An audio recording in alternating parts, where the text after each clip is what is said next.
These words paint for us a faithful, if grim, portrait of the modern world. We are a people who worships itself, who no longer knows what is sacred, who in general seems to have lost hope.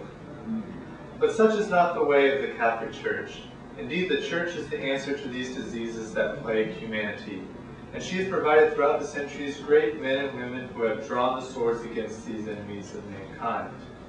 One such soldier is Anton Bruckner, a composer of strong Catholic values that shaped his life and music, and can shape our faith today as we wander through this valley of tears. Here I would like to offer a brief sketch of Bruckner, his relationship to his music, and what both can offer to the contemporary Catholic Christian and the world. Bruckner lived from 1824 to 1896, during a period in music history known as the Romantic period.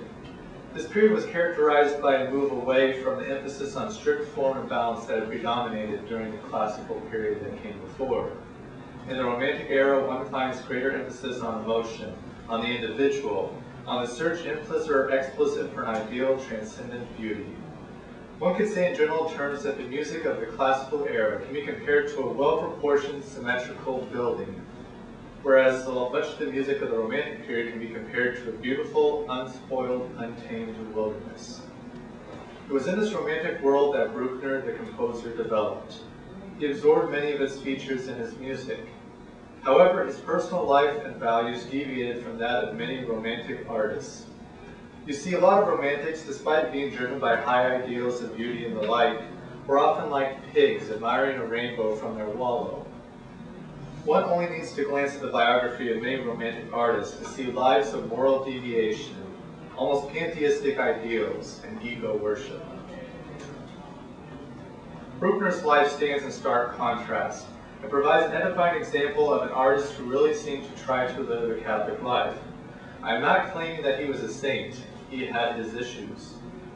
But his life stands as a sign of contradiction amidst a world that was becoming more and more secular.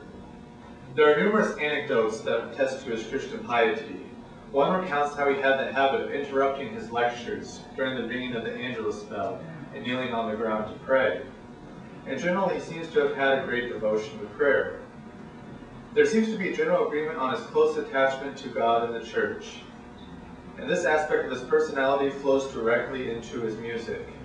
Indeed, one of his biographers, H.F. Rhetoric, states, "Bruckner is perhaps the only great composer of this century whose entire musical output is determined by his religious faith." So now that we have the portrait of Bruckner the man, let us look briefly at the influence his religion had on his music. Bruckner saw his talent as a gift from God that was to be used as the Lord intended. Responding to critics of his music, he once exclaimed, "They want me to write in a different way. I could, but I must not. Out of thousands I was given this talent by God, only I. Sometime I will have to give an account of myself. How would the Father in heaven judge me if I followed others and not him?" This translation is taken from Peter Cavanaugh's Spiritual Lives of the Great Composers. He saw his work as a duty rendered to God, and dedicated his last symphony to the Lord. In a seeming display of certainty of having used his God-given talents well, Bruckner declared, "When God calls me to him and asks me, 'Where is that talent I have given you?' then I shall hold out a rolled-up manuscript of my Te Deum, and I know he will be a compassionate judge." And that translation is also from Kavanaugh. So having briefly gone over Bruckner's life, his attitude towards his art, his music, I would now like to consider how all this applies to us today.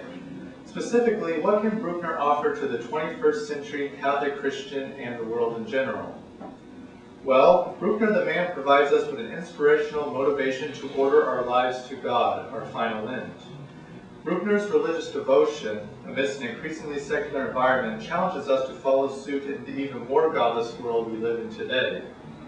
Also, the composer's practice of pursuing his art for the glory of God should move us to similarly consecrate our tasks in life to the Lord.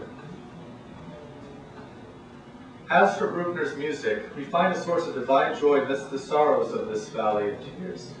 I would like to suggest that pretty much all of Bruckner's musical corpus is theocentric, oriented to God. This is explicitly the case with his sacred music, which provides moving examples of religious fervor and devotion. But even with the secular music, we find an implicit Christian orientation.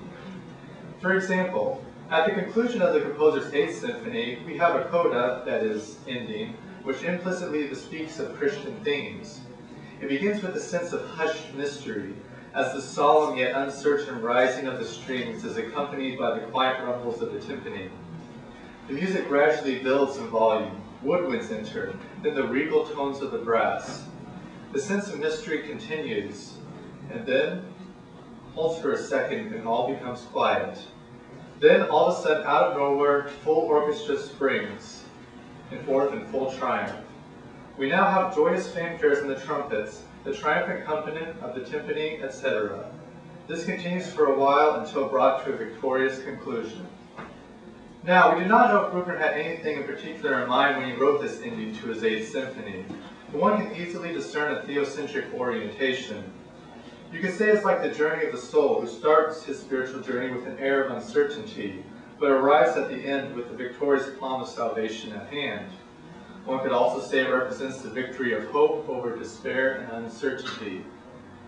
Episodes like this abound in Bruckner's symphonies.